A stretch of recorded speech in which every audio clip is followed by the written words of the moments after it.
Hello, I am Peter Blackwood. Welcome back to Icon Diary. On the 14th of February, the world goes all dippity-doo-dah over St Valentine. The less sentimental and more fiscally aware Australians remember the anniversary of the decimal currency.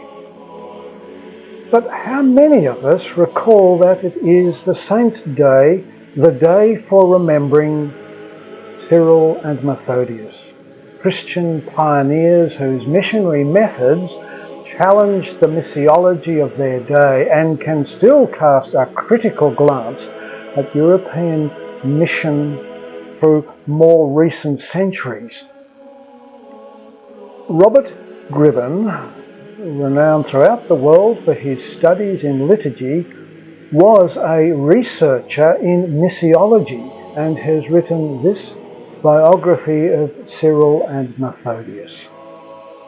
Robert writes, "The 9th century was perhaps the most active period of missionary activity in the Eastern Orthodox churches since apostolic times.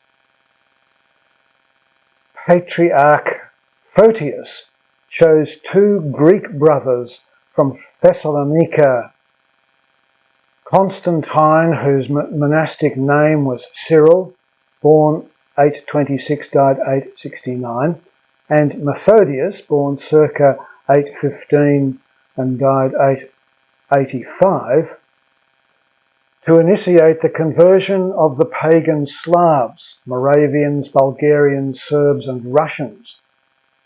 They had grown up on the border of these lands and they knew the Slavonic language. Amongst others, Cyril was a librarian and known as a philosopher.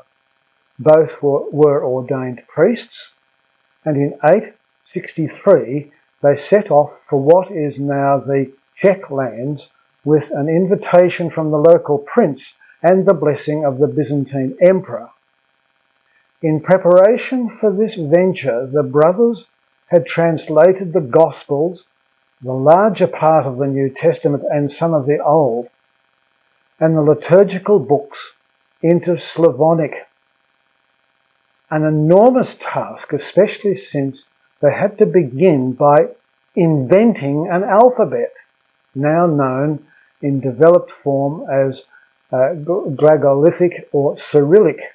That is, they had set out with the basic tools to build a church of peoples who did not know Christ.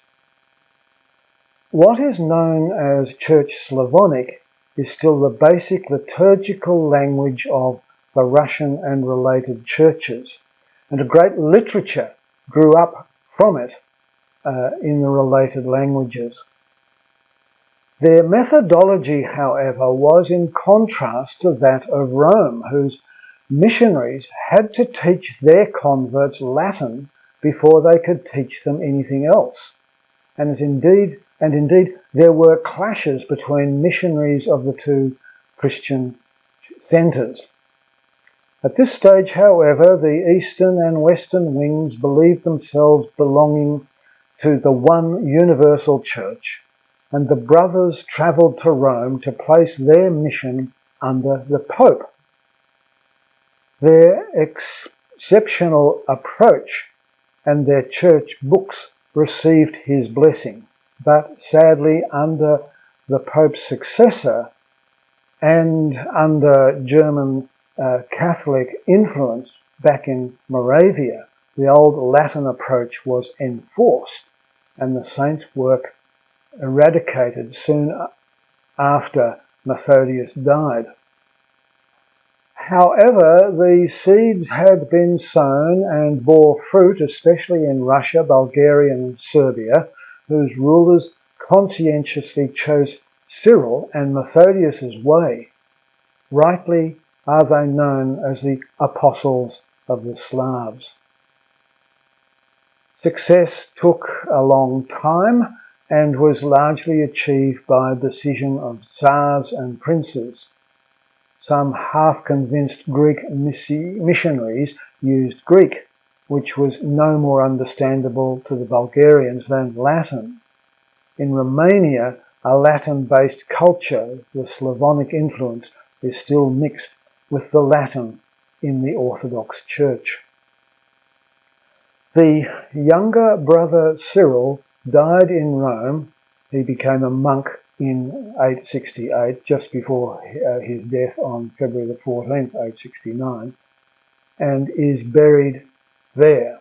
Incidentally, that's why in this icon he is wearing the habit of a monk.